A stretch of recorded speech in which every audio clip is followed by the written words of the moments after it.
The late Senator Dianne Feinstein putting fellow Senator Larry Craig in his place. Yesterday, Feinstein made her final journey home to California on a military plane, accompanied by her dear friend and fellow California lawmaker. That friend joins us now, House Speaker Emerita Nancy Pelosi. Madam Speaker, thank you so much for joining us. I want to focus this interview on your fellow San Francisco Democrat, Senator Feinstein. But I do have to ask you, House Democrats are going to seek your advice regarding this news made moments ago on the show about this pending motion to vacate Kevin McCarthy's speakership. How will you vote? And what advice would you give your fellow Democrats on whether they can trust Kevin McCarthy if he makes Democrats an offer so he can stay in power? My advice to my fellow Democrats is simple. Follow the leader.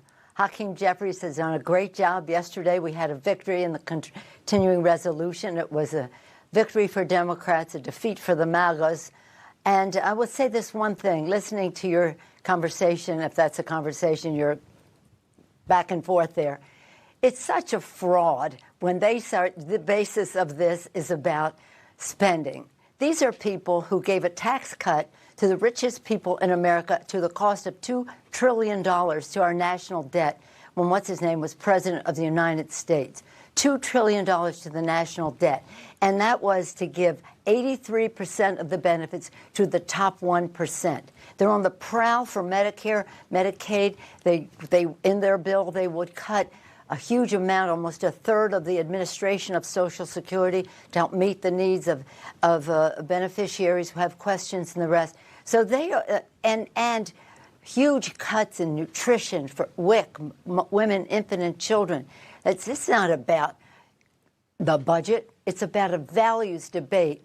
And you're wasting your time on that guy because he has no sway in the House of Representatives, except to get on TV and to raise money on the internet. But anyway, forgetting that, so I'm talking about a serious legislator. Let's talk about that. So my advice, follow the leader. Let's talk about her, because yesterday you accompanied Senator Dianne Feinstein on her final journey home to San Francisco aboard the military plane.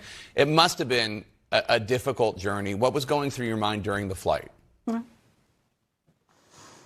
Well, I was with her daughter, and see, with Dianne, it's obviously official, it's political, and it's very personal. This is a woman who she left on her own terms. You saw how she answered Larry Craig, but she did that any number of times when colleagues or others tried to minimize her standing on an issue. She and I were not always on the same place on the spectrum of politics, but we all cared about our country.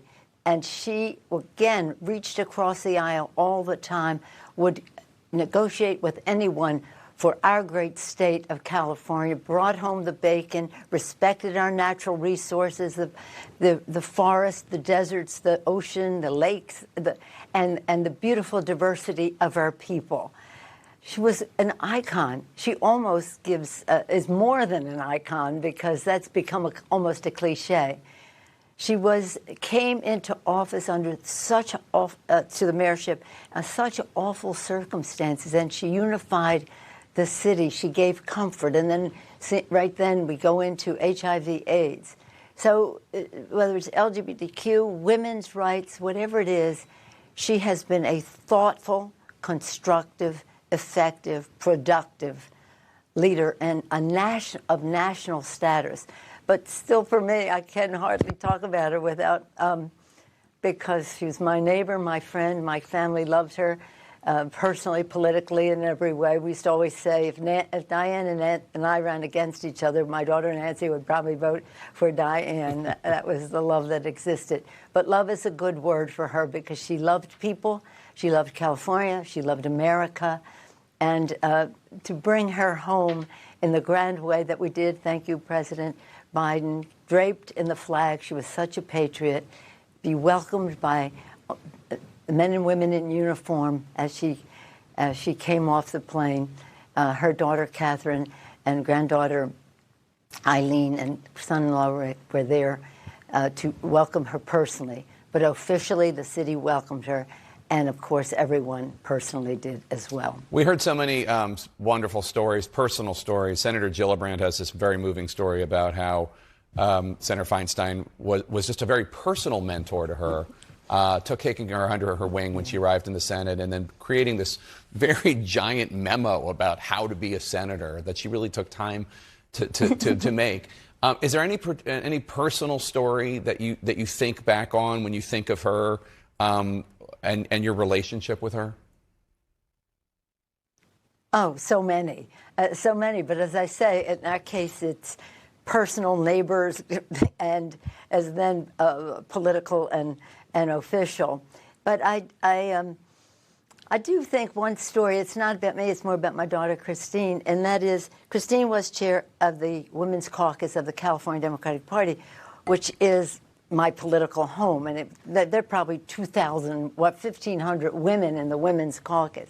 And Diane came when she was passing legislation, she was writing legislation to protect young amateurs. The young athletes, the gymnasts and all came to her. She listened to them. She respected them. She wrote legislation.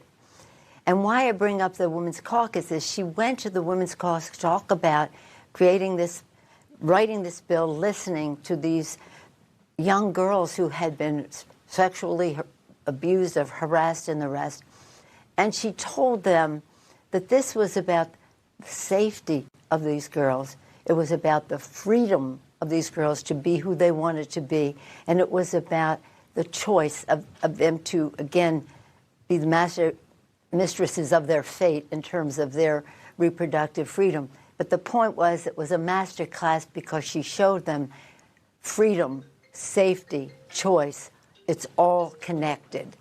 It's all connected. It was a master class. Now, the Women's Caucus of the California Democratic Party is not the most moderate group. It's more my shall we say, place on the spectrum. And they still quote Diane. And Christine was very proud of that because she taught. She respected views. She taught. She always felt a responsibility to mentor. This is a national figure, a stateswoman. Yeah. Someone, and I could tell many personal stories, but they don't have as much application to other people. I will tell one more. When we were moving for the Democratic Convention in San Francisco, I was chair of the California Democratic Party. We were trying to get the convention in San Francisco. So we went to see her. Willie Brown, Walter Shorenstein, and I went to see Diane to say, what about this? And she said, well, will it cost money? And we said, well, we have to raise money. And she said, well, my first concern are the people at Laguna Honda Hospital in San Francisco. This is where many lower-income people, not all lower, but lower-income people who need medical care and all go in San Francisco. Hundreds of them go in San Francisco. So she was always about people and meeting their needs with her responsibility. I could go on and on about some of those that people might not think of her as my first responsibility is to the poorest of the poor and under my responsibility in my city. Again, another time we'll have some more stories about her. Everybody's talking about the great legislation, and she was a great legislator.